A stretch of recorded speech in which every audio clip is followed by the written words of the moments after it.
Saudara, kami sedang berada di Kampung Nelayan Mauk dan kami berkesempatan untuk melihat langsung bagaimana penampakan dari pagar laut misterius sepanjang 30 km yang membentangi Kabupaten Tangerang. Dan sedikit imbauan, saudara, kami sudah berusaha untuk melakukan berbagai upaya-upaya keselamatan dan sudah berkoordinasi juga dengan nelayan setempat.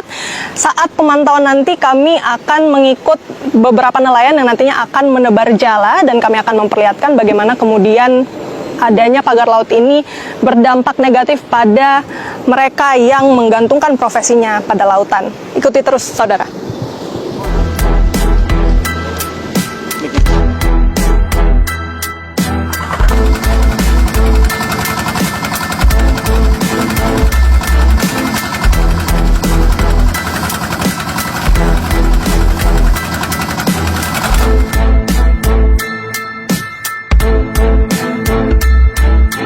Ya, saudara, setelah menempuh jarak sekitar 2 km begitu dari bibir pantai, kami bersama dengan para nelayan ini kemudian menebarkan jala gitu ya. Kemudian juga setelah itu, setelah selesai kami merapat kemudian ke pagar laut misterius yang sepanjang 30 km ini. Bisa Anda saksikan, saudara, di belakang saya ini lebih dekat penampakan dari pagar laut. Jadi kalau diperkirakan ini sekitar 4 meter kedalamannya ke bawah gitu, panjang dari bambunya. Ini terbuat dari bambu, ada kain jaring yang menutupi bagian atas. Kemudian dari sini saya lihat juga ada anyaman bambu begitu ya, yang kemudian menutupi dari rangkaian bambu-bambu ini yang kemudian menjadi sebuah pagar laut. Ini tentu sebagian saja dari pagar laut yang kemudian dibangun secara misterius. Kita belum tahu siapa yang membangun ini dan kemudian atas izin siapa kemudian pagar ini juga dibangun dan untuk apa sebenarnya fungsinya pagar ini dibangun. Nah, untuk lebih lengkapnya lagi, saudara, saya akan berbincang dengan salah satu nelayan yang tadi sudah bersama kami menelusuri begitu ya perairan di Kampung Nelayan Mauk ini. Sudah bersama saya, Pak. Boleh diperkenalkan namanya? Nama Pak Rudi. Pak Rudi, sebelumnya bisa diceritakan, Pak, ini sejak kapan Pak melihat adanya pagar laut ini? Udah lama sih, ada 3-4 bulan, 5 bulanan lah. Oke, dari 4-5 bulan yang lalu itu apa yang dilakukan para nelayan? Apakah sudah sempat melaporkan begitu atau seperti apa? Ya, nelayan cuma bisa diam aja ya, namanya juga nelayan nggak tahu apa-apa ya kan, yang penting bisa ngelaut nelayan mah. Cuma ya resikonya ya akses jalannya doang agak jauh gitu, jadi ngeluarin biaya itu lebih gede lagi. Oke, kalau yang diperhatikan ini Pak sejak 5-4 bulan lalu, ada informasi kah ini kira-kira untuk diperuntukkan untuk apa sebenarnya pagar laut ini? Kurang tahu ya saya masalah untuk pagar laut ini, soalnya kan tahu-tahu ada aja nelayan ya cuma aksesnya itu ya pengennya mah lebih enak gitu buat nelayan, itu aja.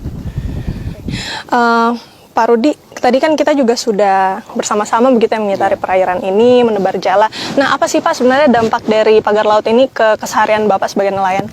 Ya kan dampaknya itu, jadi harusnya kan akses ini lebih dekat, paling ngabisin solar paling 1 liter 2 liter. Sekarang itu harus ngabisin solar 5 liter nyampe 10 liter.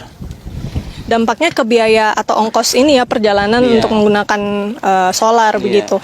Nah, dengan penghasilan menangkap ikan ini kira-kira gimana Pak dampaknya ke pengeluaran Bapak sehari-hari? Ya kalau buat penghasilan sih ya tetap sih maksimal itu 100 lah dapat gitu buat ikannya, rajungan. Jadi nelayan mah yang penting tahu yang ngelaut aja. Jadi nggak tahu masalah ini. Tapi sudah 4-5 bulan, sempat ada kunjungan mungkin dari pihak pemerintah atau dari kepala desa gitu? Belum ada. Sampai saat ini informasinya memang belum diketahui ya Pak. Nah, Pak Rudi, apa yang ingin disampaikan begitu, harapan apa yang ingin disampaikan kepada pemerintah untuk segera bagaimana menuntaskan tindak lanjut ini? Ya maunya sih cepat kelar lah gitu masalah ini kan, biar cepat beres supaya bambu-bambu ini nggak ada gitu, buat nelayan seneng. Biasanya tahu di pinggir, sekarang layarnya ke tengah. Biasanya kan di pinggir kan, di sini kan buat nebar jaring nelayan di sini, Mbak. dari ujung sono ke ujung sono itu nelayan nebar jaringnya. Semenjak ada pematokan ini, jadi nelayan itu susah nyari hasil di pinggir itu, jadi larinya ke tengah. Itu sih cukup. Baik, terima kasih banyak Pak Rudi atas waktunya. Kita juga tentu berharap supaya tindakan ilegal ini bisa dapat langsung ditindaklanjuti oleh pemerintah. Ya, itu dia saudara yang dapat diceritakan dari sudut pandang seorang nelayan yang memang kesehariannya bergantung pada penghasilan atau tangkapan dari laut sini. Tentu kita tahu tidak hanya di kampung nelayan Mauk saja saudara. Tentunya dari Kabupaten Tangerang ini kita tahu ada 16 desa di 6 kecamatan yang terdampak dari pagar laut misterius sepanjang 30 km ini. Kalau dari pihak pemerintah, dari Kementerian Kemenko Infrastruktur dan Kewilayahan, kemudian juga dari Kementerian ATR BPN ini sempat mengatakan bahwa belum dapat diidentifikasi begitu bagaimana kemudian pagar laut ini bisa ada dan apa fungsinya. Namun kalau dari Kementerian Kelautan dan Perikanan memang sudah sempat memberikan statement kalau misalnya pagar laut ini sudah berizin, sebenarnya ini bukan tindakan ilegal. Tapi terlepas dari ilegal atau tidaknya, tentu dengan keberadaan pagar laut ini sangat mengganggu aktivitas para nelayan yang menggantungkan hidupnya pada hasil tangkapan ikan di perairan ini. Dan tentu dari sudut pandang Pak Rudi saja, tidak hanya itu saudara.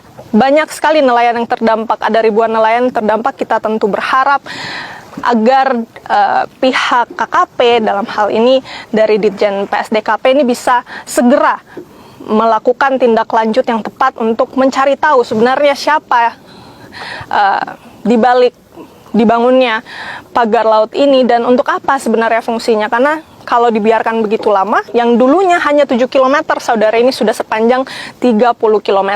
Tentu ini sangat mengganggu para nelayan yang sehari-hari mencari ikan di sini.